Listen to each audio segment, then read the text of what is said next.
Ongi etorri guztioi. Bueno, pues entramos ya en la recta final de esta semana de encuentro y vamos a comenzar, como todos los días, poniéndonos en la presencia de Jesús que nos convoca. Y la oración de hoy es enredándonos, tejiendo redes de vida. ¿Qué es lo que queremos que sirvan estos días, no? Queremos que sean unos días en los que cada uno, desde nuestra vocación, desde nuestra profesión, desde nuestro sentido de vida, tejamos redes conjuntas para dar vida.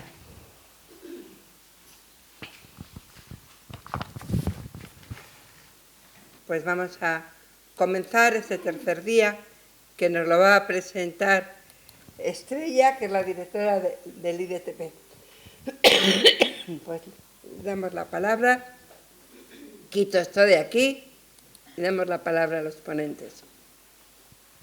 Pues arratsaldeon guztioi berriro, ongi etorriak. Ya sé que se oye poco. Me han dicho que nos tenemos, los que estemos por aquí, pegarnos mucho el micrófono e intentar hablar un poco alto, porque parece que el que mejor va es el que tenía Mariluz, pero el resto va un poquito más bajo. Entonces, voy a intentar hacerlo así. ¿Ahora se oye mejor? Sí, vale. Bueno, pues estamos ya en el tercer día. Os invito a los tres que me vais a acompañar a que subáis aquí.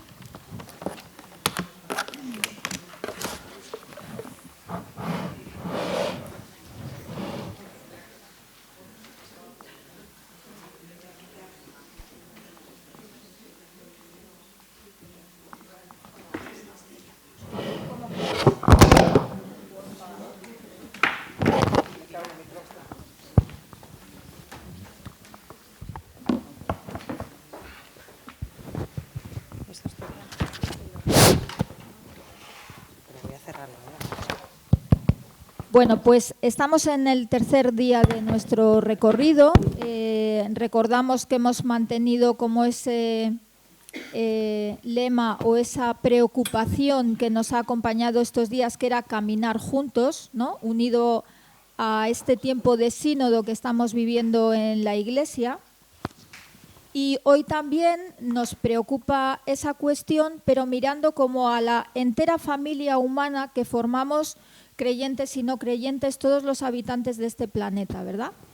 En ese deseo de también sentirnos hermanos, hermanas, unidos en la misma madre tierra en la que vivimos y en la que descubrimos también grandes retos, dificultades, pero también oportunidades y espacios para compartir vida, pues ahí también nosotros, creyentes, ¿no?, que intentamos responder a los desafíos de nuestro mundo, hoy queríamos plantearnos también cómo desde otros espacios que no son la Iglesia se descubren retos y tareas pendientes que desgraciadamente además causan, como sabemos, mucho sufrimiento en mucho tipo de personas en esta realidad grande que somos, ¿verdad?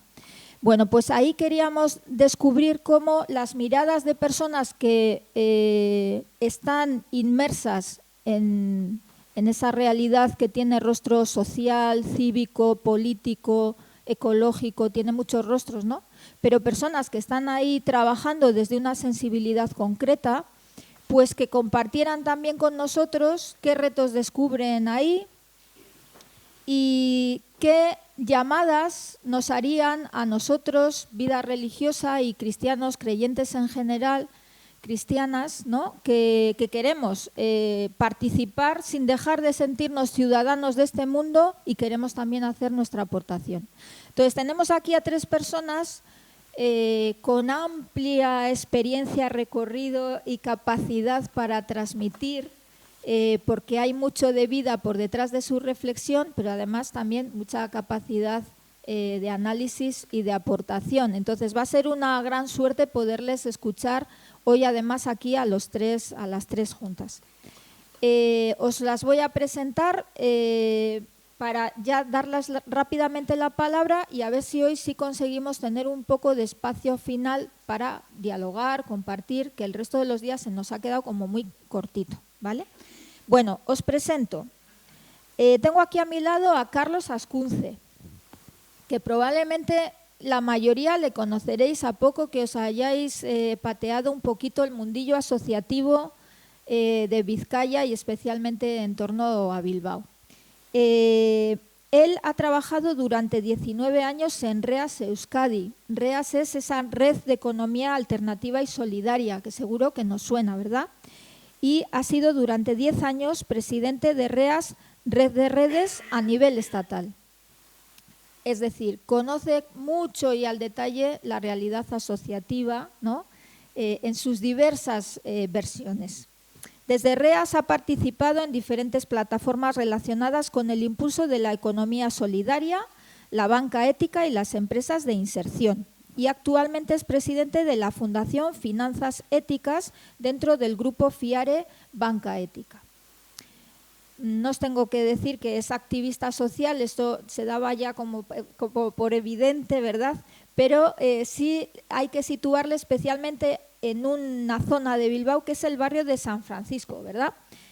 Donde vive desde el año 94 y, bueno, donde participa en diferentes iniciativas allí, también en torno a lo que le provoca estar en la Fraternidad Escolapia de Ítaca, ¿vale? Bueno, a su lado tenemos a María Guijarro. María es de Baracaldo, como yo, ahí compartimos en raíces también y de otras cosas eclesiales, ¿verdad? Ella es periodista de formación, tiene un máster también en ayuda humanitaria internacional. Puede ser que la recordéis también porque fue un miembro destacado de Gesto por la Paz, ¿verdad? Y trabajó bastantes años, 14 años he visto, en la ONG de la Compañía de Jesús, Alboan, que estamos aquí, ¿no? Estás en excedencia, mira, todavía en poco vuelve. Pues fue responsable de comunicación en Alboan y tiene experiencia laboral en varios países vinculada a temas sociales siempre. Desde 2015 es diputada nacional en el Congreso por el PSOE, por el Partido Socialista Obrero Español. Es la portavoz titular de Cooperación al Desarrollo y la portavoz adjunta de Igualdad. Y también es vocal en Industria, Migraciones, Agenda 2030 y Exteriores. O sea que todo esto que tiene que ver con, ¿verdad?, mujer, cooperación, migraciones, bueno, pues son temas que controla, domina y ha vivido en primera persona también. Y finalmente, pero no menos importante, tenemos a Pilar Pérez Fuentes. Ella es bilbaína, ¿verdad? Es doctora en Historia Contemporánea por la Universidad del País Vasco, donde ha sido docente durante más de 25 años. Miembro del Archivo de la Memoria del País Vasco y ha sido presidenta también de la Asociación Española de Investigación de Historia de las Mujeres durante 2 años. Actualmente jubilada, pero muy activa colaboradora del grupo de investigación La experiencia de la sociedad moderna en España desde 1875 a 1990, del Departamento de Historia Contemporánea. Desde sus inicios, su trayectoria investigadora se ha centrado en cuestiones relacionadas con la historia de las mujeres, centrándose especialmente en la interacción entre familia y trabajo, y ha aplicado la teoría crítica del feminismo a esa historia para descubrir ahí las mujeres y su aportación, ¿verdad? Activamente involucrada, por lo tanto, desde la década de los 70 en favor de los derechos de las mujeres y los derechos por la igualdad. Entre sus publicaciones, cabe destacar, tiene muchas, pero voy a resumir y solo voy a destacar algunas que, bueno, pues por lo que también tienen por detrás, ¿no? La primera, Vivir y morir en las minas, estrategias familiares y relaciones de género en la primera industrialización vizcaína. Ganadores de pan y amas de casa. Otra mirada sobre la industrialización vasca. Y tiene muchas contribuciones en obras colectivas. Voy a citar la última, que es Mujeres, Dones, Mulleres, Emakumeak. Estudios sobre la historia del género y de las mujeres en España. Bueno, pues como veis, 3 personas que tienen mucho que contarnos. Así que le damos la palabra a Carlos.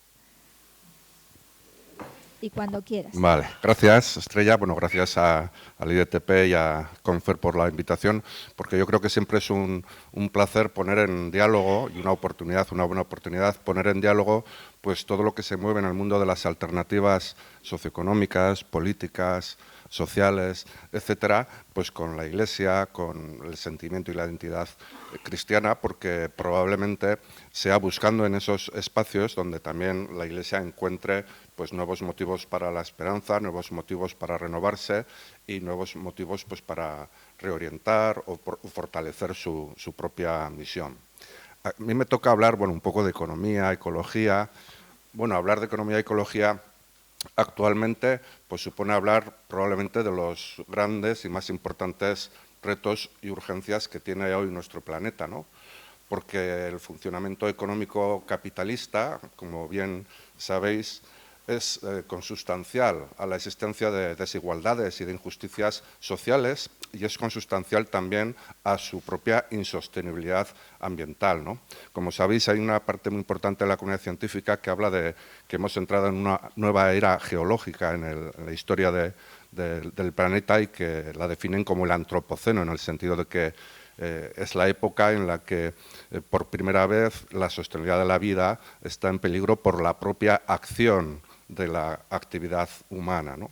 Pero hay algunos autores que prefieren hablar de capitaloceno en vez de antropoloceno. ¿Por qué?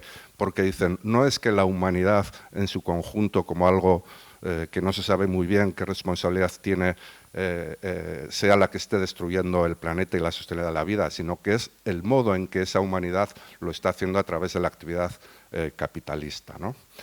Y de hecho, bueno, pues como nos alertan desde el ecofeminismo, pues la propia sostenibilidad de la vida está en peligro y seguramente es necesario para que nos vayamos preparando para esa transición energética y ecológica que llegará, y ya lo estamos viendo, lo queramos o no, y que depende cómo la enfrentemos, será una transición justa, democrática, inclusiva, o por el contrario, como a veces parece que indican las cosas, se resolverá a través de escenarios de violencia, de pérdida de derechos y libertades, de concentración del poder en pocas manos, de profundización de las desigualdades, etcétera, ¿no? Y por eso, bueno, pues ante este escenario que va a apostar pues, por ese nuevo paradigma, sobre todo propuesto por el ecofeminismo, que es el paradigma de la sostenibilidad de la vida, ¿no? Y para la progresiva construcción de una nueva economía que, en palabras de Cristina Carrasco, una economista feminista, es una economía que trabaje para la satisfacción de las necesidades de todos los seres humanos, manteniendo la capacidad de reproducción de su mundo común, social y natural, y colocando la producción y el mercado al servicio de las comunidades y las personas. Y en ese camino, pues yo creo que confluyen pues un montón de propuestas de lo que se vienen a llamar esas economías transformadoras, ¿no? Son las economías críticas, las economías ecológicas, economías feministas, economías del decrecimiento, economías de los bienes comunes, etcétera, ¿no? Y desde esas perspectivas también encontramos un montón de propuestas y prácticas alternativas que se desarrollan por millones de personas a lo largo de todo el planeta y que han crecido sustancialmente, especialmente en las sucesivas crisis de las últimas décadas. Fijaros el listado. Podemos hablar de la economía social en sus diferentes facetas, del cooperativismo, de las sociedades laborales, el propio tercer sector social, las empresas de inserción, los centros especiales de empleo. Podemos hablar específicamente de la economía social y solidaria, que es donde yo más trabajo, pero también de la economía del bien común, la economía del triple balance, la economía civil, la economía comunitaria, la economía colaborativa, la economía circular, la economía azul, la economía de comunión, la democracia económica, la economía participativa, Simplemente hago ese listado para demostrar que existen propuestas, aunque no siempre sean visibles y aunque no interese en muchos casos que sean visibles. Pero hay millones de personas enfrascadas en esas diversas, plurales y muy diferentes formas alternativas de hacer economía actualmente en todo el planeta. Y ciertamente eso es lo primero que hay que hacer, reconocer que eso existe y, como se suele decir, cuidarlo y hacer que perdure, porque eso es algo bueno para la humanidad. Pero, sin embargo, también podemos ver, y quizás ahí también encontremos sus retos principales, que no siempre, como digo, son visibles ni alcanzan a presentarse como alternativas plausibles para la ciudadanía. En segundo lugar, pues no siempre cuentan con esa capacidad suficiente y con ese poder para desarrollar los necesarios cambios estructurales que un sistema como el capitalista necesita, y adolecen, en último lugar, seguramente en muchas ocasiones, pues de esa falta de narrativa común, de esa narrativa compartida entre esas diversas economías y en el desarrollo pues de una práctica más colaborativa entre esos enfoques, entre las diferentes redes que la representan.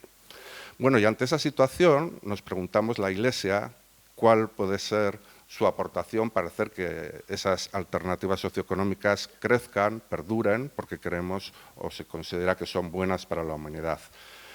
Se me ocurren nueve aportes. Algunos los está haciendo ya claramente la Iglesia, otros probablemente sean más retos que aportes, pero los voy citando. Hay que empezar diciendo que la propia doctrina social de la Iglesia ofrece una serie de criterios contundentes sobre el discernimiento de la dimensión tanto sociopolítica como socioeconómica del tiempo y de la sociedad en la que vivimos, ¿no? Es un conjunto de valores que ciertamente muchas veces nos cuesta concretar, que a veces también tenemos que sortear pues esas diversas interpretaciones que hacemos, ¿no? Diferentes sectores eclesiales, pero que ofrecen, yo creo que una pista o pistas nada desdeñables pues, para construir esas alternativas.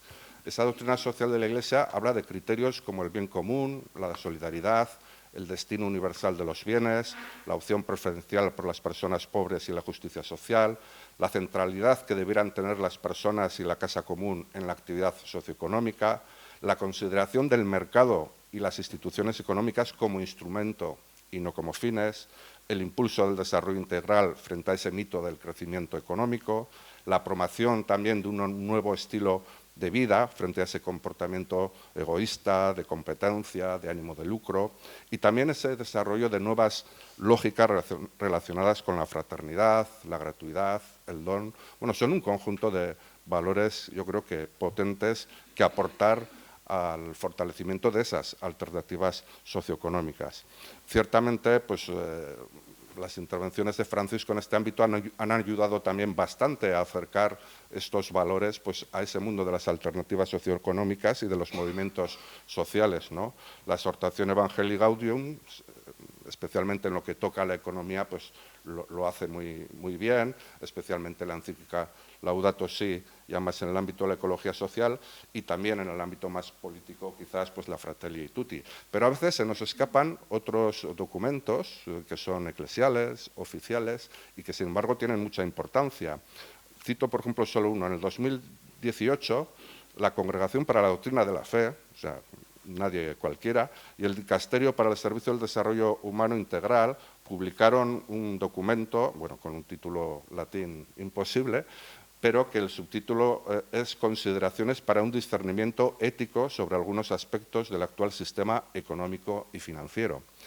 Y más allá de que a algunos quizás nos gustaría que fuese más radical, a otros tal vez les parece ya muy radical, es muy importante que en su redacción y en su publicación participase la Congregación para la Doctrina de la Fe, porque da a entender que esas consideraciones para ese discernimiento ético sobre la economía y sobre las finanzas son consustanciales a la propia fe o a la propia doctrina de la Iglesia Católica.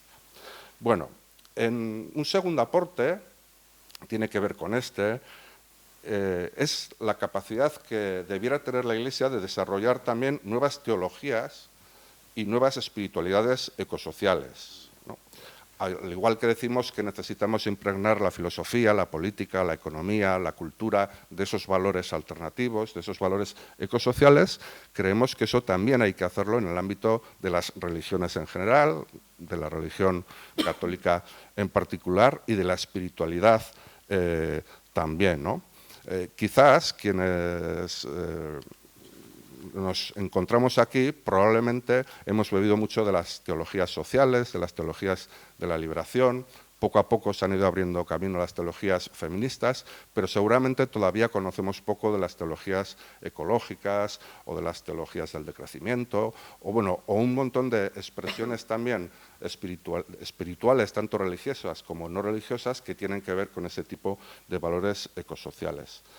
Por cierto, justo hoy, cuando estaba acabando de preparar esto, me ha llegado el anuncio de que la semana que viene se presenta un libro de la editorial Fragmenta titulado Hacia una ecoteología, que es de Victorino Pérez Prieto y lo va a presentar junto con Loli Asúa y José Arregui, que seguro que todas y todos le conocéis. Bueno, un tercer aporte que me parece que es relevante es que la Iglesia ejerza pues, su función profética, que combina denuncia y anuncio, que combina realismo crítico y esperanza. Desde esa perspectiva de denunciar, en palabras de Francisco, esa economía que mata, y también de anunciar y practicar pues, el cuidado de esa casa común. En cuarto lugar, y ese es un aporte nada desdeñable y que es evidente, y hay toda una tradición en ello, tanto en el mundo de la vida religiosa como en muchas comunidades cristianas laicales, con todo lo que tiene que ver con las experiencias de austeridad, de simplicidad voluntaria, que se llama ahora, así como en todo lo que tiene que ver con el compartir económico, en la propia fraternidad y especialmente con las personas más pobres, etcétera. Es decir, ahí también hay unas pistas y sobre todo unas prácticas y un talante que aportar a la construcción de esas alternativas. Bueno, en quinto lugar, la Iglesia siempre se ha tenido por un espacio de profesionales de la educación, ¿no? Ahora con mayor o menor fortuna, con mayor o menor relevancia, pero se supone que la Iglesia siempre ha sido una buena transmisora de valores, una buena educadora, una buena sensibilizadora, al menos en los espacios en los que nos movemos. Por lo tanto, creo que es un reto importante en que en esa tarea pastoral, educativa, de sensibilización, se promueva pues, ese cambio individual y colectivo que necesitamos para afrontar esa transición ecosocial. Y sobre todo que sea una sensibilización que anime a generar vidas comprometidas, que sean testimonio de esos cambios tan necesarios en los diferentes ámbitos en los que nos movemos, en el ámbito familiar, en el ámbito social, político, profesional, etcétera. En sexto lugar, yo creo que la Iglesia debería promover nuevas vocaciones, nuevos ministerios, nuevos servicios específicos para el desarrollo de esa economía solidaria, feminista y ecológica tan necesaria para la sostenibilidad de la vida. En la Iglesia, cuando algo tiene mucha relevancia, genera vocaciones, genera ministerios, genera servicios, pues bueno, yo creo que vivimos tiempos en que es necesario generar esas figuras en el ámbito pues, de la economía solidaria, de la economía feminista y ecológica. Como no, en séptimo lugar, yo creo que la Iglesia debe desarrollar por sí sola, promover o apoyar a otras iniciativas para el impulso de economías alternativas y ecosociales. Es decir, no solo predicar, no solo sensibilizar, sino también construir alternativas concretas. En octavo lugar, pues colaborar con otros movimientos e iniciativas alternativas. En ese sentido, pues salir a veces de nuestros espacios propios, de nuestras identidades propias, de nuestras misiones específicas y ser capaces de participar con esa plural y diversa sociedad que existe a nuestro alrededor y que en muchas ocasiones hay muchas personas, iniciativas que trabajan en la transformación de las cosas y estas jornadas pues van en esa dirección, ¿verdad? Y por último, y yo creo que es muy importante el último aporte, sería el de impulsar el compromiso institucional con la economía solidaria, con las alternativas económicas. ¿Qué significa impulsar el compromiso institucional? Pues que la propia gestión económica de la Iglesia como institución, de las instituciones que están en la Iglesia, de las organizaciones eclesiales, etcétera, incluyan, como digo, en su propia gestión económica y en su propia gestión social, pues esos criterios ecosociales tan necesarios para transformar las cosas y que muchas veces, por cierto, exigimos a otros, exigimos a las instituciones públicas o a otros agentes sociales.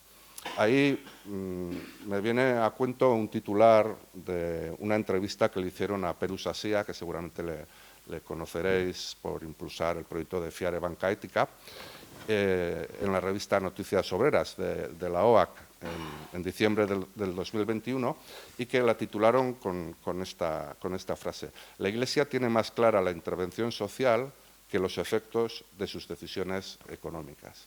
Y yo creo que eso es algo aplicable, como digo, a la Iglesia en general, a las instituciones que forman parte de la Iglesia e incluso a las propias personas que nos decimos cristianas, ¿no? En ese sentido, yo creo que hay que impulsar más ese compromiso institucional con las alternativas económicas. Eso significa utilizar criterios sociales y ecológicos en la elección de proveedores, en el lugar donde se colocan los dineros y los ahorros, también aplicar esa acción misionera en el ámbito de lo económico. También, ¿por qué no?, utilizar infraestructuras que muchas veces la Iglesia y las instituciones eclesiales las tienen para desarrollar esos proyectos alternativos, etcétera.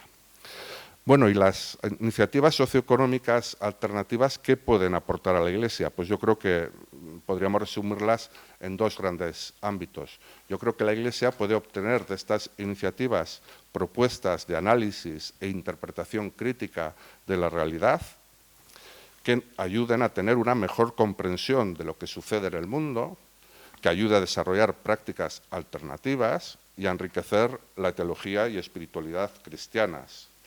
Por cierto, y lo he dicho antes de paso, pero la espiritualidad quizás también sea un espacio interesante de encuentro entre tradiciones religiosas e incluso con aquellas espiritualidades no religiosas.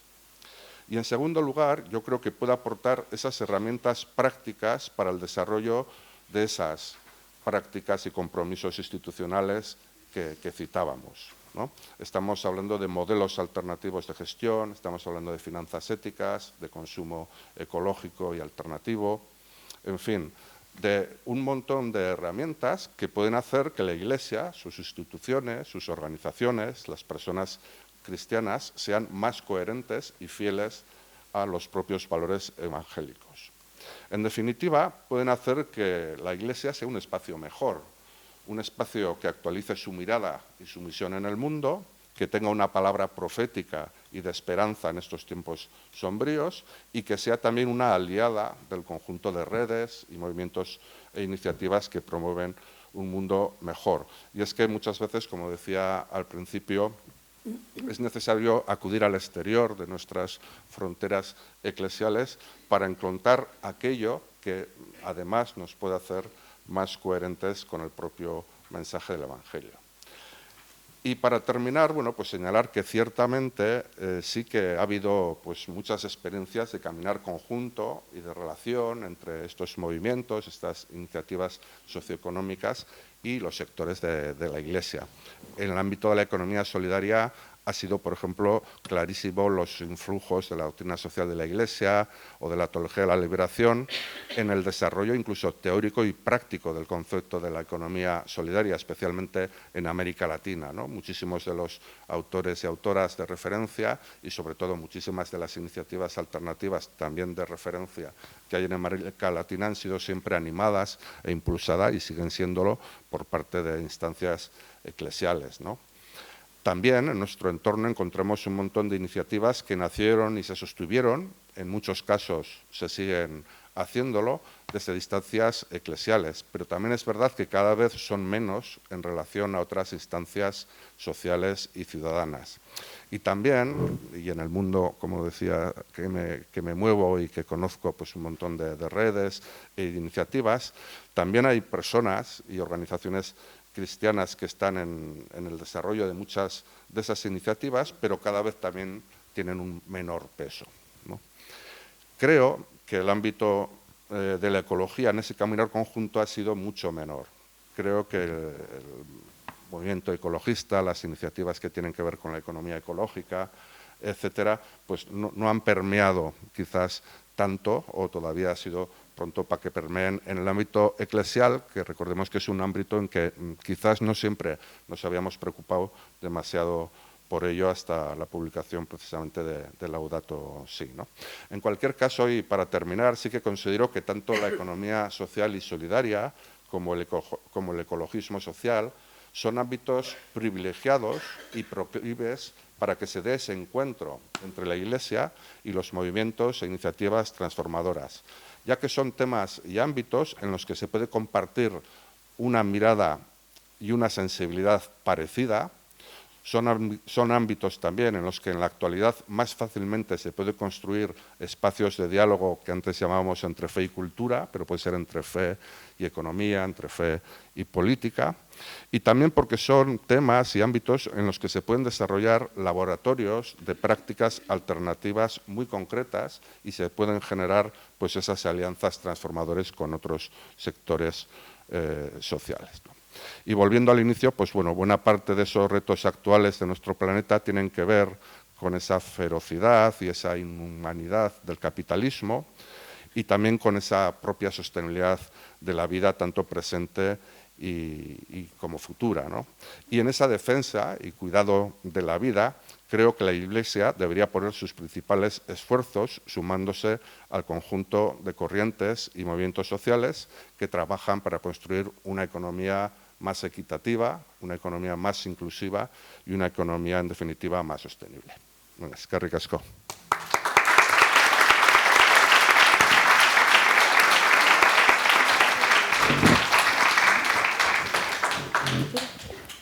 Pues se me oye, ¿no? Yo que tengo buena voz también. Arratsalde on, lo primero, muchas gracias por la invitación y por la paciencia de Félix en este caso, porque a veces el pobre me escribía, a mí se me perdía el mail entre los miles de mails que me llegan y ha tenido la santa paciencia de aguantarme y decir que quiero que estés, María. Pues yo te lo agradezco mucho, Félix, y a la Confer por hacerme venir, pues lo decía Estrella, otra vez a mi casa, ¿no? A Rupechea y Alboan. Ha sido más de 10 años mi casa, sigo en excedencia de Alboan porque ahora estoy en política activamente, pero al final, cuando empezamos a hablar de esto y ya arranco, la política es todo. Yo creo que muchas de las que estáis aquí y muchos así lo veis, como yo, y el partidismo es otra cosa, pero en política hacemos todas y todos, ¿no? Yo, en primer lugar, sí quería... No es justificar, ¿no? Pero a veces les asombra en los dos lados. En el mundo de la religión, que haya una política, y en el mundo de la política, que haya una cristiana que además lo explicita, ¿no? Como es mi caso. Y bueno, no es ni mejor ni peor que otras personas que se dedican a la política, pero cada una y cada uno tenemos nuestras motivaciones. La mía, una de las grandes motivaciones por las que yo decido dar el paso cuando alguien que Pilar y yo conocemos mucho me lo ofrece y me lía en esto, es mi fe y la conciencia de que los más vulnerables pueden ser atendidos desde todas nuestras facetas de la vida y también desde la política, ¿no? Y por eso yo doy el paso en el 2015 y me dedico a esto ahora temporalmente, sospecho, no lo sé, pero por ahora esto es temporal. Porque al final hay una frase que a mí me gusta mucho que dice que lo personal es político. Y ahí es donde yo creo que todas y todos los que estamos aquí ejercemos desde el ámbito y desde el mundo en el que nos movemos en ese momento, en nuestra vida, en la fase que estemos en nuestra vida, ¿no? Decía lo del asombro, y arranco con la política y la fe, y el caminar juntos, que me gusta mucho el lema, porque en política últimamente esto lo aplicamos regulinchi, ahí lo voy a dejar y ahora hablamos de eso si queréis. Mi primera intervención, no la olvidaré nunca, en el Congreso de los Diputados, en la Comisión de Cooperación al Desarrollo. Sabéis que el Congreso tiene un trabajo por comisiones de trabajo, que son espacios más pequeños donde nos juntamos representantes de los partidos políticos, y luego ya el escenario grande, que es el hemiciclo con el Pleno, que en este momento, desde mi humilde punto de vista, se ha convertido más en un plató de televisión que en una tribuna con buenos discursos sólidos, políticos, con conciencia y bien pensados, ¿no? Creo que es otra cosa, y creo que como periodista algo de eso sí que tengo para decir, ¿no? Quiero decir, mi primera intervención en la Comisión de Cooperación al Desarrollo, de la que soy portavoz titular de mi grupo parlamentario, fue ante la ministra anterior que había de Exteriores, Arantxa González Laya, que es una mujer vasca. Y yo, en inicio, no se me va a olvidar nunca porque era mi primera intervención en el Congreso, inicio mi intervención allí, tenemos el tiempo muy tasado, 7 minutos tenía, con una cita de Ignacio Ellacuría, ¿no?, al que yo admiro profundamente y que obviamente nosotras aquí en esta casa hemos mamado. Le miro a Edith y miro a otras personas a las que yo quiero mucho que estáis hoy aquí, ¿no? Inicio con Ignacio Ellacuría y cierro con el Fratelli Tutti. Y recuerdo las caras de asombro de algunos de los miembros de otros partidos políticos, también del mío, tengo que decir, también del mío, que alucinan un poco, ¿no?, diciendo qué vasca nos hemos traído a Madrid, que abre con Ellacuría y cierra con el Papa Francisco, ¿no? Luego lo he utilizado varias veces en algunos temas muy concretos que ahora os contaré. Y a mí me parece que había que explicitarlo así, porque creo una de las enseñanzas y de los retos de la Iglesia es ese, es llevar todo ese compromiso con los vulnerables, con los que se quedan siempre atrás, que decimos. Ese compromiso tenía que estar también ahí, en la Casa de la Soberanía Popular. Y a mí me parece que no hace falta ir todo el día con la pegatina puesta, pero tampoco ocultarlo jamás, ¿no? Y creo que con esta normalidad, en mi caso por lo menos, yo lo vivo así, y al grupo al que pertenezco, que se llama Cristianos Socialistas, de los que aquí tengo un par de amigos a los que quiero mucho, ¿no? La política en este momento, yo no os lo tengo que decir, pero es así como yo la vivo ahora mismo, es Madrid y lo demás, ¿no? Para mí esta es la visión de la jugada. Y Madrid, yo llevo ahora en Madrid 3 años y medio, es una burbuja donde allí se cuecen las cosas con una visión muy diferente al resto de la diversa España, porque yo comparto fila donde yo me siento en el hemiciclo, donde estoy en las comisiones de trabajo con compañeras y compañeros de todas las comunidades autónomas, de las 17 comunidades autónomas, ¿no? Y su visión de la vida es muy diferente a la de Madrid. Y pues aquí tengo a mi compañera de Murcia, aquí tengo a mi compañero de Alicante, Tenerife, no sé, de Granada, quiero decir, estoy haciendo memoria de que se sienta a mi lado, ¿no? Y las cosas las vemos muy diferentes a cómo se ven solo en Madrid. Y en Madrid, sinceramente, el ambiente es bastante irrespirable en este momento, lo sabéis, lo veis en los informativos, lo escucháis en la radio. La crispación es muy grande, la agresividad es brutal. A mí es una de las cosas que más me ha chocado de la política. Y como decía, el hemiciclo es un plato de televisión donde, si escuchas atentamente los discursos, sabes perfectamente en qué momento han metido la frase para hacer el corte y meterlo o en redes sociales o para meter el total, que se llama en televisión, en el informativo que viene esa noche, ¿no? Y es verdad que la política es compleja, pero ser cristiano es mucho más complejo, yo creo, ¿no? Porque hay que ser tan coherente todos los días, ¿no? Y eso cuesta mucho. Y en política ya, si doblas el rizo, pues ser cristiana y en política es todavía más complejo, yo creo. Así que la simplicidad de los mensajes que a veces se lanzan en la política y que lanzamos, me voy a poner en primera persona, no voy a decir los demás qué malos son y algunos qué buenos somos, ¿no?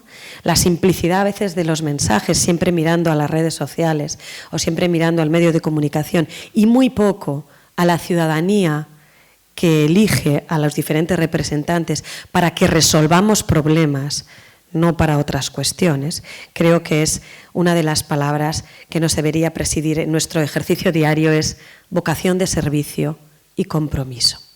Así que creo que esta es la primera cuestión que yo quería dejar aquí. La segunda cuestión es el respeto, y creo que eso sí nos viene dado a las cristianas, a la gente creyente, ¿no? El respeto al adversario. Esa deliberación, hablaba Carlos también algo de eso, ¿no? De la deliberación constructiva, del consenso y del diálogo, del esfuerzo por hacerlo. Es muy complejo, muy complejo, porque allí cada uno va con su piñón puesto de antes. Quiere decir, los discursos los llevamos más o menos escritos, pero las réplicas también van escritas. No hemos escuchado lo que nos van a decir los diferentes grupos políticos. Y nosotras llevamos las réplicas más o menos guionizadas, unas más, otros menos, ¿no? Y creo que eso es muy importante. Y porque creo además que tenemos la obligación, la gente de Iglesia que estamos en política, de poner a las personas en el centro, que es una frase muy manida, pero que luego en el compromiso político se tiene que dar, porque si no, no tiene ningún sentido, ¿no? Por eso yo, cuando entré en política, una de las cosas que yo le pedí al partido al que represento ahora es que me dejara trabajar en temas que yo podía aportar. Algunos que iba a aprender, sin duda, pero en algunos que yo iba a aportar. Y por eso pedí estar en cooperación al desarrollo. Bueno, lo decía Estrella, yo hice hace muchos años ya el máster de ayuda humanitaria de Deusto, que fue la primera promoción, la verdad. Y luego pues me marché por esos mundos. Seguro que aquí hay personas que habéis vivido también en diferentes países o que sois de origen de otros países, porque yo entendía que el mundo es muy grande y que, bueno, y que podía aportar también por ahí. Y bueno, pues trabajé en algún país africano, también trabajé en algún país de América Latina, también viajé por Asia y aporté algunas de las cosas, ¿no? Y he tenido la suerte de llegar a la política y justo llegaba yo y se tenía que construir la Ley de Cooperación al Desarrollo española. Llevaba 22 años sin actualizarse y me dieron la portavocía de cooperación a mi grupo y me dijeron, eres la ponente de la ley y vas a construir esta ley. Bueno, ha sido, es que me emociono todavía de pensarlo, ha sido,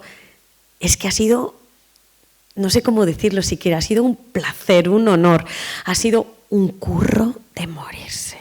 3 años negociando la Santa Ley, desde el momento en el que yo pisé el hemiciclo y me dijeron en la dirección de mi grupo, tienes que llevar la Ley de Cooperación en marcha, ¿no? Hacer una ley supone diálogo con 10 grupos parlamentarios, 20 partidos políticos. Eso es lo que está ahora mismo representado en el Congreso de las... Yo digo diputados y diputadas, Pilar, que es mi maestra en igualdad. Es que yo verlo ahí puesto todavía me toca las narices y siempre decimos nosotras las diputadas, ¿no? Bueno, he aprendido mucho en esta construcción de la Ley de Cooperación porque queríamos poner los derechos humanos en el centro, el feminismo en el centro, la transición ecológica en el centro. Y a través de eso hemos construido, yo creo sinceramente, una buena ley para este país. Una ley que mira a donde tiene que mirar, a los sectores geográficos que tiene que mirar, a los temas, a los enfoques temáticos que tiene que mirar, a esa transversalidad feminista que sí o sí necesitábamos. Y además ha sido por mucho consenso, no ha habido unanimidad, no pudo ser. Pero también os digo, hubo algún partido político muy grande que inició su votación. Bueno, las leyes tienen diferentes procesos en diferentes votaciones, ¿no? El informe que se crea, para hacer una ley se crea una subcomisión donde van compareciendo personas que van dándonos sus aportes. Esa es otra de las grandes virtudes si tú quieres trabajar en política. Tú puedes fomentar la participación de la gente que sabe, y traerla al Congreso, y traerla a las comisiones, y escuchar, la escucha activa, que en la Iglesia la tenemos, pero en política, pues mira, nos queda un rato también para aprender ahí. Bueno, pues en esa subcomisión trajimos a gente que nos interesaba escuchar y que sabía mucho de eso. Después de eso se crea un informe que se manda al gobierno y se le dice, oiga, desde el legislativo hemos construido este informe con todo esto que querríamos que estuviera dentro de la ley. El gobierno elabora un borrador, el borrador vuelve al Congreso y empezamos a negociar. En esas negociaciones, cuando se vota eso, pues votamos que sí, más o menos la mitad de los grupos parlamentarios y no, por ejemplo, el gran partido de la oposición y, por supuesto, la ultraderecha, que no le interesa este asunto para nada. La siguiente votación, porque luego eso va al Congreso, luego va al Senado, se enmienda, en la siguiente votación ya estábamos en la abstención del gran grupo de la oposición y alguno más que se había resistido antes ya estaba en la abstención. Pues ahora, y luego se fue al Senado.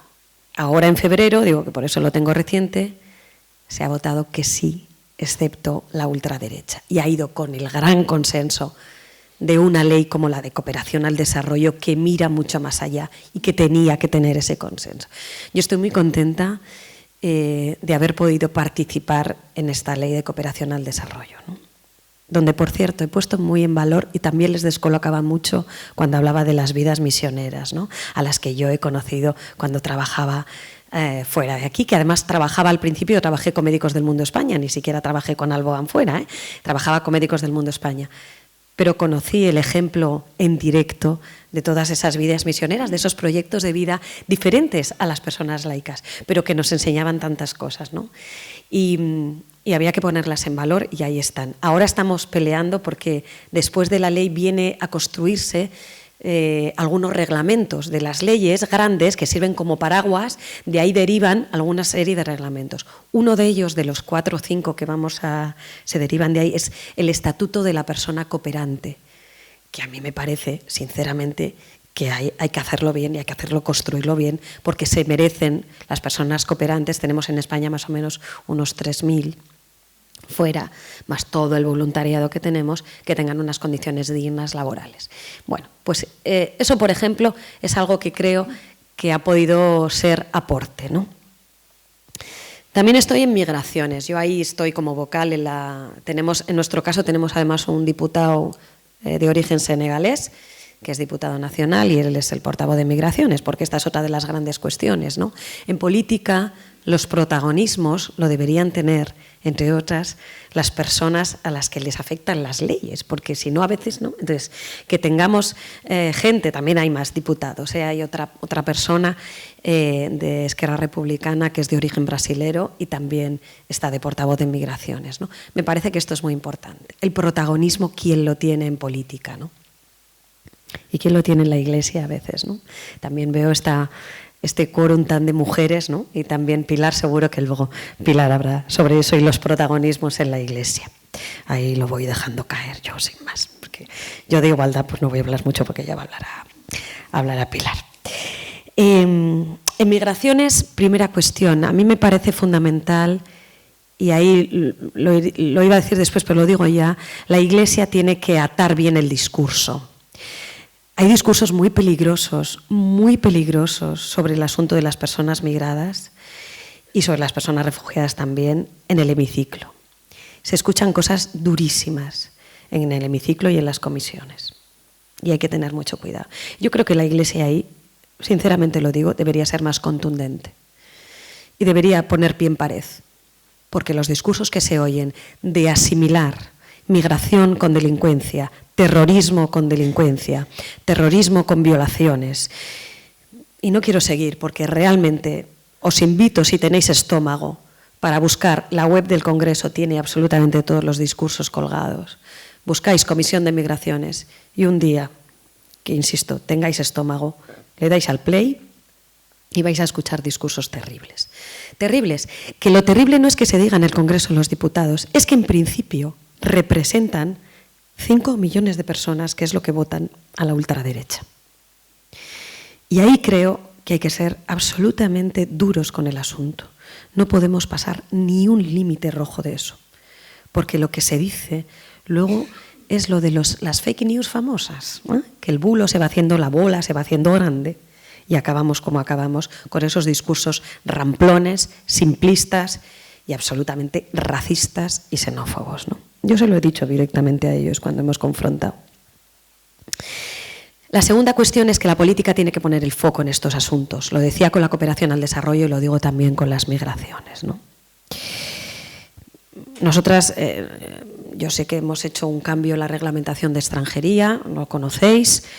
Yo creo que ha mejorado las cosas, que ha mejorado para aflorar la economía sumergida, para las autorizaciones de trabajo, sobre todo para que la migración no se lleve tantas vidas, ¿no?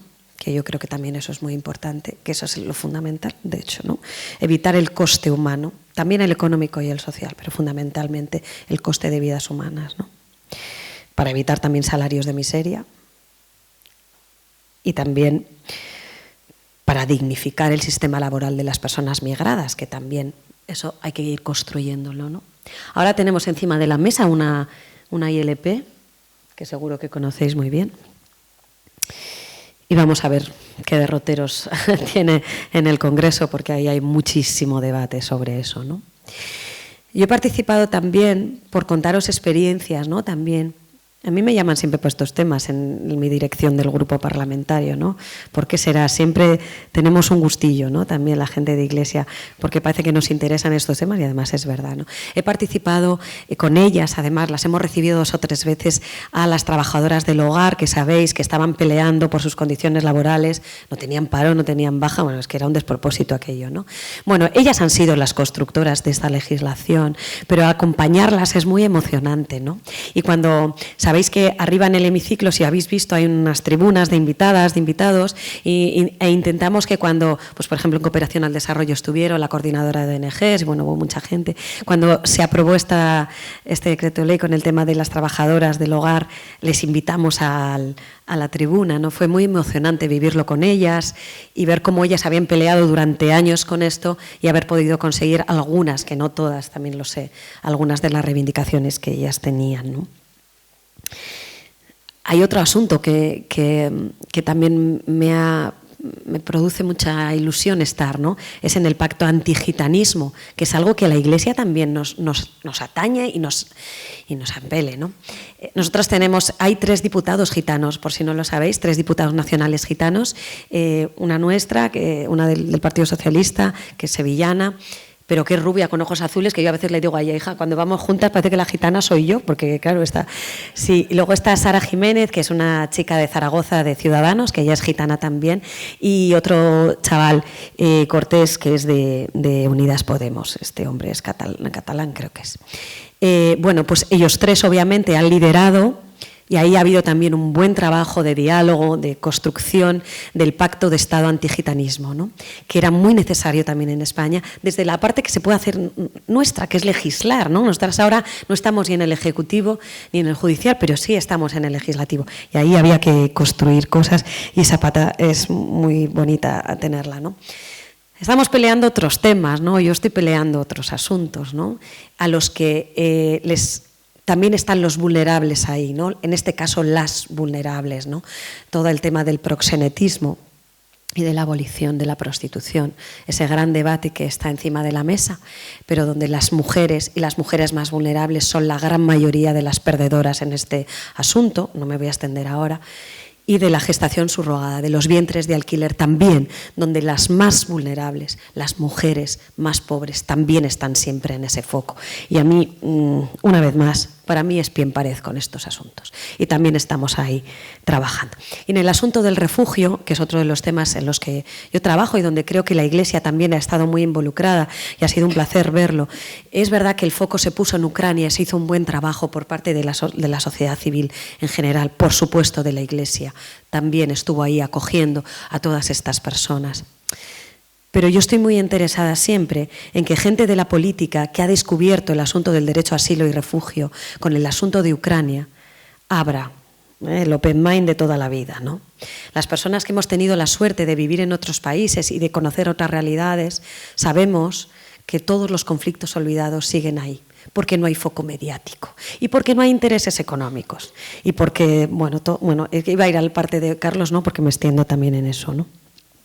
Y lo que sí tenemos que ser más inteligentes, también la gente de Iglesia y la gente de la política, es agarrar esa sensibilidad que se ha despertado Por muchas razones, porque los tenemos más cerca, porque son un peligro para las fronteras españolas, porque la economía se nos resiente más que con la guerra en Yemen, o porque son de nuestro color, que también yo creo que a veces el subconsciente nos traiciona y son de nuestro color, ¿verdad? Pues esas cosas tenemos que aprovechar ahora la sensibilidad y engancharles e intentar enseñarles toda la realidad de lo que hay por ahí. Tuve la suerte también de ser ponente en una cuestión muy concreta, que era que las penas se agravaran para los tratantes, y lo digo así, los tratantes en frontera de mujeres refugiadas. Se produjo una situación muy concreta en Ucrania, en la frontera de Ucrania, cuando las mujeres, los hombres y los niños y los ancianos venían, ¿no?, a las fronteras de la paz, a donde podíamos darle acogida y refugio, y se estaba dando la situación de que esas mujeres eran captadas por tratantes y luego las llevaban a la prostitución, ¿no? Conseguimos que se han agravado las penas. Hemos conseguido, y mi amiga María Luisa me dirá: María, esto nos queda mucho recorrido, yo lo sé, pero desde el legislativo teníamos que agravar esas penas y así lo hicimos, y bueno, a mí me tocó ser la ponente en ese tema. No te digo que disfruté, pero estoy satisfecha de poder haber abierto también ahí otro melón, ¿no? Voy ya con los aportes a la Iglesia. La Iglesia a la política, ¿qué puede aportar? Desde mi humilde punto de vista, su visión de compromiso, su visión humanista, su visión global. Eso la Iglesia lo debe aportar, sin complejos, sin ningún complejo. Su manera de acompañar a los vulnerables. Yo creo que no debería utilizar algunas banderas, que el discurso no sea tan partidista, que no político, insisto, que en ningún momento participen en nada en el que haya discursos de odio. La Iglesia no debería estar ahí, nunca. Vigilante siempre con el uso de los símbolos, vigilante siempre con los discursos. Participar sin complejos. Lo repito, la Iglesia debe participar en política sin ningún complejo, por todo lo que tiene que construir y por todo lo... Porque, mirad, Carlos García Andoín, al que yo creo que le conocéis y al que yo quiero mucho y es otro de los que me lió en política, habla siempre de la laicidad, ¿no?, del Estado laico, que estamos en un Estado laico, que se debe construir desde un Estado laico, estas sociedades abiertas y libres que tenemos, pero que nosotros somos laicos religiosos, ¿no? ¿Y qué puede aportar la política a la Iglesia? Y termino ya, Estrella. Es que como aquí no tengo eso de que te dice Meritxell, señoría, se acaba su tiempo, pues claro, pero está Estrella que me dice lo mismo, así que ya me callo. Yo creo que la política tiene que ver la fe no como un asunto privado, no como un asunto privado, un asunto personal, claro que sí, pero que le puede aportar muchas cosas también, ¿no? Porque es verdad que el Estado no tiene leyes, no tiene creencias, ¿vale? Pero tiene además que ver, la política tiene que ver la diversidad, esa espiritualidad diversa de la que hablaba Carlos también, ¿no? Ahora se hacía este asunto de los dineros y las diferentes confesiones, ¿no? No voy a entrar ahí, que seguro que lo habéis hablado, ¿no? Y yo me quedo con la frase de Adela Cortina, ¿no?, esa gran pensadora, ¿no?, que dice que el Estado debe ser laico, pero no la sociedad. La sociedad puede ser creyente, de diferentes religiones, puede ser agnóstica, pero tiene que estar ahí también. Y nos quedamos con ese titular de la política como vocación de servicio. Lo siento por la extensión. Muchas gracias.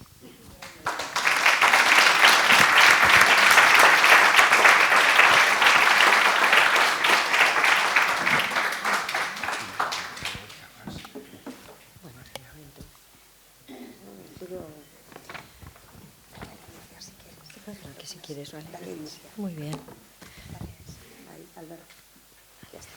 Bueno, yo quiero agradecer esta invitación, ¿no?, a participar en esta mesa, porque ha sido una ocasión para reflexionar desde una posición de feminista laica.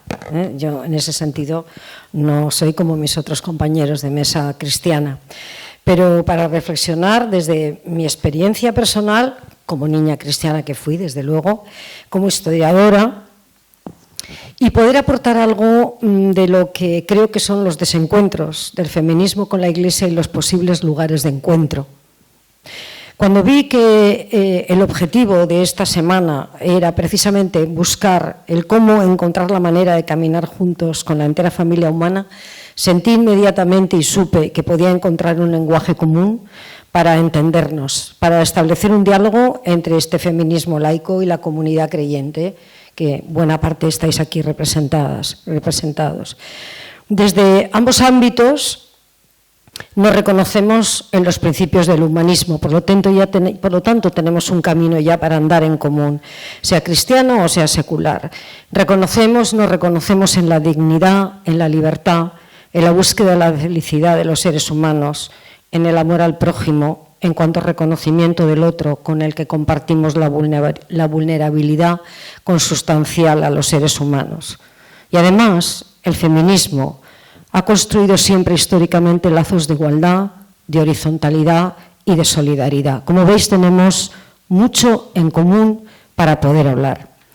Así que el feminismo, y desde esa vivencia del feminismo parto, es un humanismo que tiene el punto de partida, y eso es muy importante comprenderlo, en la deconstrucción del significado de la diferencia sexual, en desmontar precisamente qué significados se han dado a esa diferencia sexual que por naturaleza existe y que culturalmente se carga de significados. Y desde ahí, trabajar por el reconocimiento de las mujeres como sujetos humanos con plenos derechos y atención, con autoridad epistémica, que eso es muy importante.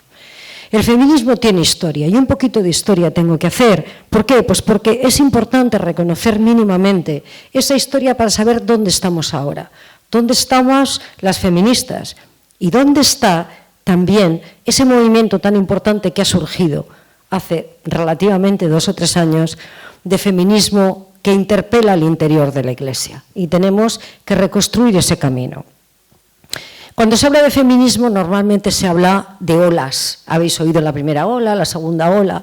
En realidad es un camino donde los sedimentos se van sumando y se van mezclando, aunque utilicemos ese término, que es muy de historiadoras, pues para marcar, todos los historiadores tenemos la manía de marcar la cronología, ¿no? Los picos, para que nos entendamos, los picos de movilización, los picos de activismo. El feminismo nace con la Ilustración, eso es importante, el feminismo nace precisamente a finales del siglo XVIII, porque es fruto de la filosofía política moderna. Y nace, y eso también es importante, para entender luego también lo que está pasando ahora dentro de la Iglesia, nace cuando surgen posibilidades de pensarnos de otra manera, de pensarnos con unas palabras nuevas que se pusieron entonces en circulación, que eran la libertad, la igualdad, la ciudadanía, que chocaban con la realidad normativa en la que vivían las mujeres. Es decir, que la defensa de la supremacía de la razón, de la libertad, de la igualdad y de la ciudadanía frente al orden absolutista y de desigualdad justificado porque era de origen divino, ese es el discurso que genera las condiciones de posibilidad del feminismo. El feminismo no surge en el aire, sino surge cuando hay unas condiciones que nos permiten pensarnos de otra manera, algo que está pasando también ahora. Así que el feminismo lo que hace es utilizar las categorías universales de la filosofía política contemporánea para deconstruir, quiero insistir, el significado que le habían dado los hombres ilustrados a qué era eso de ser hombre y ser mujer, qué significaba la diferencia sexual. Bueno, un debate que no tuvo lugar antes, que aparece en el siglo XVIII.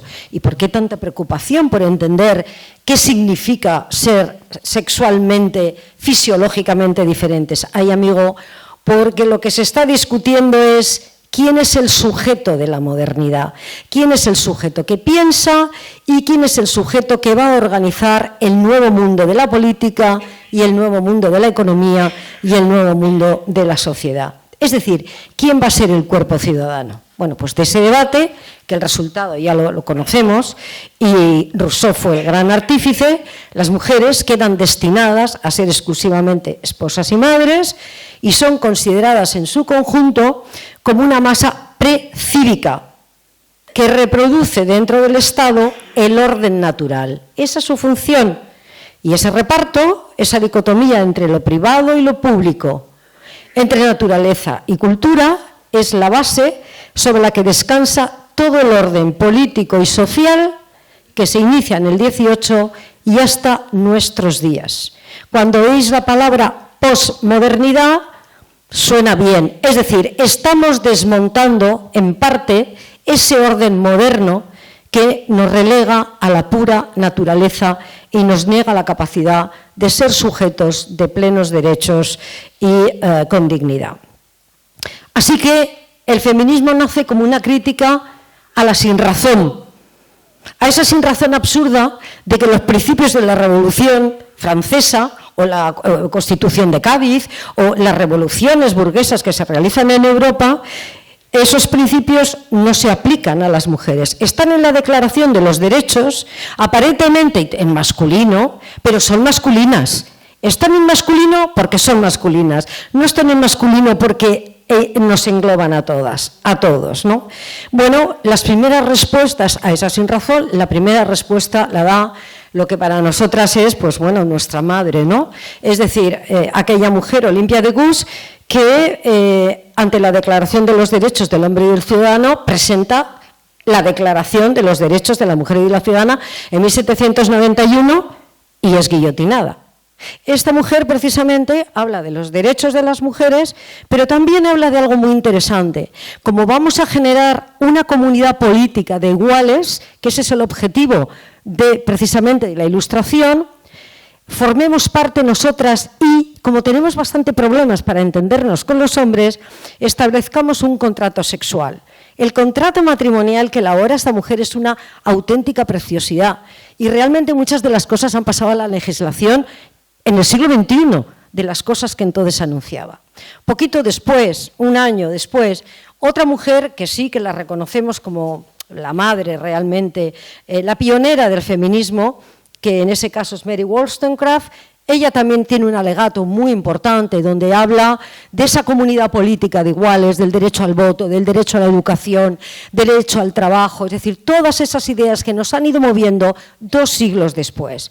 Esta mujer además acusaba de mentirosos a todos los llamados revolucionarios que querían acabar con el antiguo régimen, dejando a las mujeres en un sistema de antiguo régimen, entendido en un sistema de control absoluto por los paterfamilias. Así que nos quede clara una cosa sin miedo.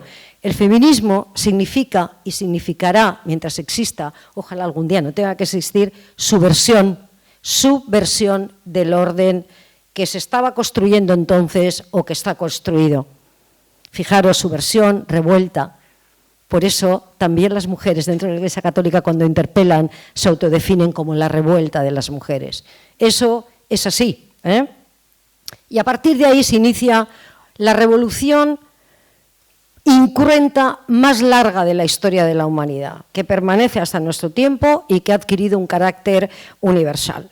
Cuando se habla de la primera ola, precisamente del feminismo, hablamos ya de tiempo pasado después, no voy a hablar qué pasó en el intermedio, por qué realmente las mujeres se quedaron, volvieron a casa y qué pasó, porque es algo realmente interesante, pero que nos llevaría mucho tiempo. Pero cuando volvemos a encontrar un pico de oleada de feminismo ya es a finales del siglo XIX y principios del siglo XX. Y todas y todos recordaréis a las sufragistas. Esas mujeres pintadas como brujas, airadas, en fin, espantosas, que sin embargo cuando leemos las cartas y los textos de ellas, yo he llorado a veces leyendo sus cartas, la grandeza, la sororidad, la alegría, es decir, el amor que reflejan esas cartas a la dignidad, a transmitirlo a sus propias hijas, etc. Y después, además de la lucha de las sufragistas por el voto, pues también ocurren cosas, aparece la revolución industrial y aparecen unas señoras también un poco raras, diríamos que son las trabajadoras de las fábricas, que están muy alejadas también de la figura del ángel del hogar, y ahí nos encontramos contamos con que además de sufragistas vamos a tener un movimiento feminista que proviene de las trabajadoras, que es el socialismo. Estas mujeres nos ponen sobre la mesa preguntas muy importantes, es decir, ¿se puede ser ángel del hogar y se puede ser una señora de orden? ¿Se puede ser una mujer de verdad siendo trabajadora?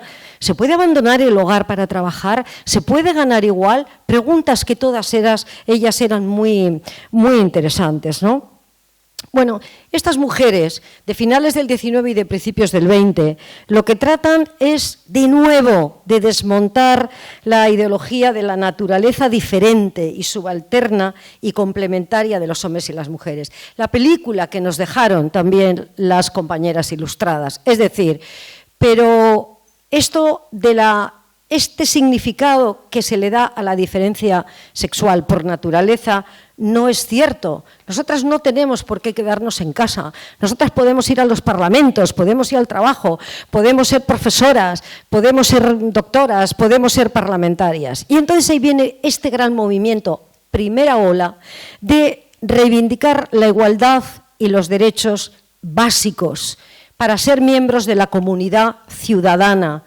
Y también aquellas mujeres empezaron a hacer visible la coacción y la violencia que rodea al hecho de ser mujer. Así que derechos básicos, libertad y igualdad.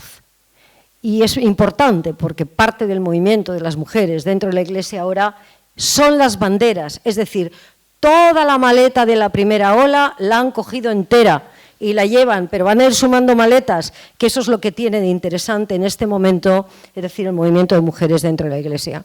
Bueno, conseguido el voto y aquello del hogar, dulce hogar, después de la Segunda Guerra Mundial, volvemos otra vez a una quietud. Pero, amigas, amigos, a partir de los años 60 y de los años 70 del siglo XX, que se producen muchos cambios, entre ellos aquello que hablábamos de la Revolución del 68, muchos cambios en la manera de pensar, las mujeres se sienten frustradas, se sienten cansadas, se ha conseguido cierta igualdad, ya está el voto, pero hay una profunda desazón, hay realmente dolor por parte de las mujeres porque las cosas no son como soñaban y porque el hombre nuevo que siempre se promete que va a aparecer, de hecho, desde luego, el movimiento socialista siempre hablaba del hombre, hasta Lenin hablaba del hombre nuevo. Esos hombres nuevos nunca aparecen y las mujeres acaban todas dentro de casa. Esa oleada produce una gran, esa frustración y el dolor de no sentirse realizadas, completas, de sentirse simplemente, Betty Friedan lo definía muy bien, esa mística de la feminidad que hace que las mujeres acaben todas deprimidas, de alguna manera. Y de eso saben muchísimo los psicólogos y saben mucho los curas, que ya hablaremos de ello. Los sacerdotes saben mucho de eso. Los confesionarios están llenos de toda la frustración, la desazón y el dolor de miles de mujeres a través del mundo. Bien, en esos años entonces el feminismo, las mujeres se ponen a pensar y ya parte de los derechos básicos están, se puede estudiar, se puede trabajar, se puede votar. Todo era esto. Seguimos tan infelices. ¿Y si el problema lo tenemos dentro de casa? Y ahí viene lo que se llama ese giro, con una frase tan bonita que había dicho, que ha repetido antes María, que es fruto del feminismo. Esa frase es pura teoría feminista.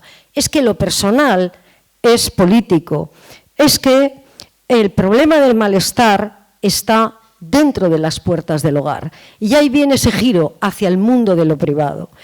Es que, a diferencia del feminismo histórico de la primera ola y de las ilustradas, que cuestionan el poder formal de las instituciones, de los gobiernos, la discriminación formal, este gran movimiento es una ola que nos alcanza, una ola que llega a España con mucha fuerza. Yo soy hija de ese movimiento por edad. Es decir, para mí es emocionante volver a recordarlo, lo que supuso de rupturas personales, ¿no? Identifica al varón como el problema, pero no a las élites, a todos. Todos se benefician económicamente, socialmente, culturalmente, psicológicamente, todos son amados, todos son cuidados, todos son atendidos. Y eso produce realmente una gran transformación, una gran revolución. Y significa, y esto es muy importante, y la Iglesia no escuchaba, que la experiencia, la propia subjetividad de las mujeres, es decir, es importante y se eleva al campo de la política. Significa, para muchas significó, la ruptura con la comunidad, no solamente la ruptura matrimonial, no solamente el cuestionarse que las relaciones entre hombres y mujeres afectivas, esposos, padres, tienen que variar, es que supone también que muchas comunidades que queríamos que fuesen comunidades de igualdad, es decir, quedan al desnudo, no son de igualdad. Y pasa en los partidos políticos, y pasa en comunidades religiosas, y pasa en comunidades de todo tipo. ¿Entendido? Se producen muchísimas rupturas. Y de ahí nace ese gran movimiento autónomo, ese gran movimiento en que las mujeres estamos convencidas de que puedes ser cristiana, puedes ser socialista, puedes ser nacionalista, sí, pero sobre todo somos feministas y el feminismo es autónomo. Otra cosa es cómo tú lo gestionas con el partido político, con la comunidad religiosa. Y de ahí viene la fuerza tan grande del movimiento feminista, de este desengaño y de este compartir malestar. Este proceso de mujeres de los años 60, de los años 70 en España, que coincide con la transición, que se alarga a los años 80 y que llega hasta las manifestaciones brutales que hemos estado viendo en los últimos años, generan un proceso que redefine la política completamente. Es una revuelta imparable y busca la dignidad y la felicidad de las mujeres, algo aparentemente tan sencillo como eso. Y significa desnaturalizar la esfera privada, desnaturalizar el orden familiar, ese reducto construido por los padres ilustrados y mantenido como opaco al debate público. Es decir, que era modificable, que lo teníamos que consensuar, que teníamos que sacar del cajón, redactado de otra manera, pero aquella vieja idea de Olimpia de Gust de 1791 de cómo debía ser un contrato matrimonial, de respeto, de gestión de valores, de gestión de propiedades, que había que volver a pensar en términos de un nuevo contrato social, de un nuevo contrato sexual, para que el contrato social realmente funcionase. Así que lo personal es político es la frase, la misma que ha dicho María. Y eso no se refiere solo, insisto, a lo doméstico, sino se refiere a la subjetividad misma, a lo íntimo, a la experiencia, al cuerpo como instancia donde se produce la emoción, el dolor y el malestar que genera la subalternidad. El cuerpo, la centralidad del cuerpo en los debates feministas del siglo XX y del siglo XXI.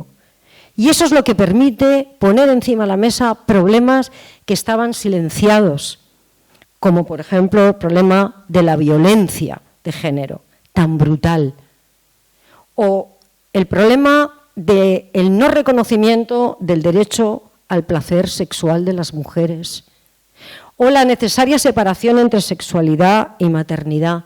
Todos estos temas fueron puestos en la agenda política para nosotras en los años 70, en los años 80.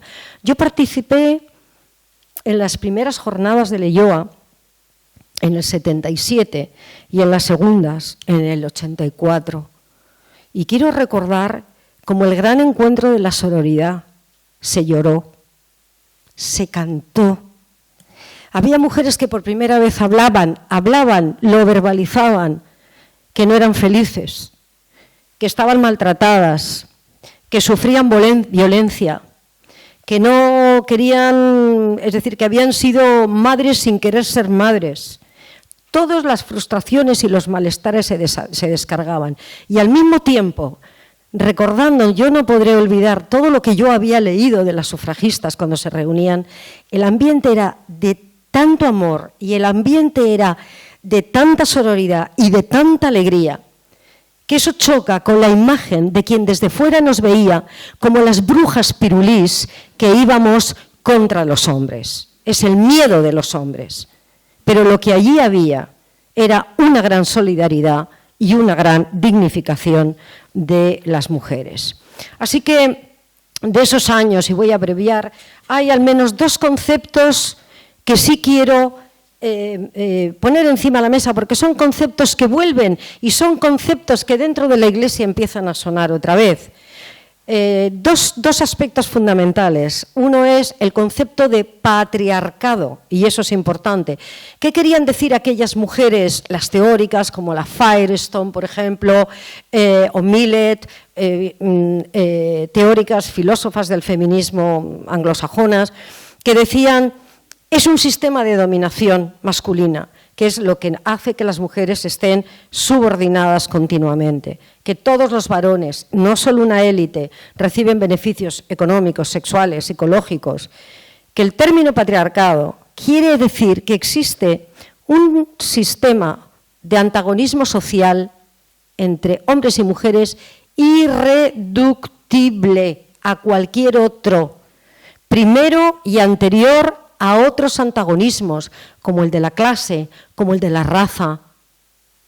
Claro, podéis imaginar que cuando se habla de que esto es un sistema irreductible a cualquier otro, ninguna otra teoría nos va a salvar a nosotras y nos va a dar la dignidad salvo el feminismo.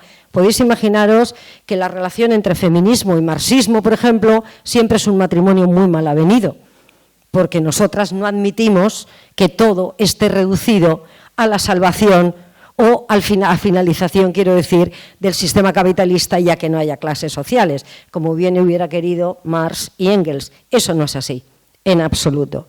Y la otra palabra clave, y quiero repetirla porque realmente en contextos eclesiásticos hay una considerable resistencia, es el concepto de género. El concepto de género es fundamental porque lo que dice es que el ser hombre y ser mujer, o voy a explicarme mejor, la feminidad y la masculinidad es una construcción cultural, histórica, que varía. Lo que es ser realmente una mujer y lo que es realmente un hombre varía a lo largo del tiempo. Es una construcción que se impone sobre un cuerpo, efectivamente y naturalmente sexuado. Por lo tanto, es decir, el género es construido. Yo a veces, cuando voy por la calle, pienso y veo un chaval, 2 pendientes, 3 pendientes, yo qué sé, 3 coletas, no sé qué, con el carrito, un niño. El otro día me encontré uno que se había puesto hasta una falda. Digo, bueno, por ejemplo, mi abuelo se hubiera desmayado porque no hubiera reconocido que eso es un modelo de masculinidad. ¿Entendéis lo que quiero decir? Y las personas que estáis aquí con edad y que vais mirando además a los jóvenes y a las jóvenes, os dais cuenta cómo se va performatizando, cómo va variando ser hombre y ser mujer. ¿Quién se ha visto una mujer bombero, por Dios? Bueno, es así, o llevando un avión. Las limitaciones de los hombres son mayores, pero con todo. Por lo tanto, el género es una construcción. Y repito que se considera por parte de la Iglesia una ideología peligrosa. Yo creo que el problema es que no es una ideología, es una categoría necesaria para ver cómo funciona el orden social, cómo nos construimos como personas. Es como si alguien me dice, usted se pone a mirar por el microscopio y genera ideología. No, mire usted. Yo lo que hago es generar ciencia porque veo lo que está pasando. Lo que ocurre, que es peligroso, porque la utilización de la lente género, de la categoría género, lo que pone al descubierto precisamente son las ideologías que justifican la subalternidad de las mujeres por mandato de la naturaleza. Ese es el problema. Y yo creo que este es un tema importante, porque es un tema especialmente controvertido en el campo eclesiástico. Bueno, todas estas palabras y estas reflexiones... Perdóname, pero 2 minutos. Es que vale, muy bien, pues nada, han pasado al sentido común, y yo creo que son términos que en este momento son totalmente ineludibles, ¿no? Bueno, pues si me permitís, yo simplemente... Ahora, un poquito. Sí. Simplemente ahora quería hacer alguna pequeña reflexión sobre el valor que tiene, precisamente dentro de esa visión histórica del feminismo, el valor que tiene tan grande el hecho de que las feministas católicas, grupos de feministas católicas, en concreto pues las mujeres que están detrás de la revuelta de las mujeres, hayan denunciado precisamente la discriminación secular por parte de la institución eclesial y que reclamen los derechos. Y tiene de interesante que estas mujeres han concentrado, diríamos, todo el bagaje del feminismo histórico, de la primera ola, de la segunda y de todo lo demás que os podía haber contado, y realmente en este momento son capaces de hablar, es decir, de la necesidad de la construcción de una comunidad de iguales, como hacían las ilustradas, del reparto del poder, de la capacidad epistémica, de la necesidad de demoler el muro que no les permite precisamente llegar al sacerdocio, del cuerpo como muro, la importancia realmente de cómo o desmontar, cómo la Iglesia sigue utilizando, igual que en el siglo XVIII, el dimorfismo sexual para evitar que las mujeres sean representantes de la Iglesia y realmente, es decir, sean consideradas de pleno derecho en la comunidad eclesial y en la comunidad religiosa. Estas mujeres al mismo tiempo están llamando la atención sobre el tema de la violencia, el tema que es importante porque fijaros la cantidad de dolor concentrado a través de años y de siglos, y son mujeres que han pasado por los confesionarios. ¿Habéis oído alguna vez alguna crítica pública por parte de la Iglesia Católica a toda esa suma de dolor? Yo cuando os oigo hablar de las vulnerables, es muy fácil, ser católico de izquierda es más fácil. Ser feminista es mucho más difícil, porque ahí hay una traba que no se ha desmontado. Por eso creo que tiene mucho valor también, y con esto acabo, las mujeres teólogas. Yo creo que las mujeres teólogas pueden cumplir un papel muy importante, precisamente para poder cuestionar los dogmas, cuestionar el dimorfismo sexual, hacer una propuesta de un Dios que no sea masculino y blanco, cambiar los lenguajes, buscar genealogías femeninas y buscar orígenes más igualitarios en la religión cristiana, porque los tiene, y lo sabemos, y han sido ocultados. Yo percibo en estas movilizaciones un muro de malestar, de indignación y de frustración impresionante. Yo creo que estas mujeres han desbordado realmente, o sea, es histórico lo que está pasando, aunque aparezca puntualmente o haya gente que no lo quiera realmente ver. Yo creo que estas mujeres están convencidas, son fuertes, pero solo quiero acabar con una cosa. Creo que son fuertes, pero no sé cuánta paciencia van a tener. Nosotras no la tuvimos, construimos un feminismo autónomo.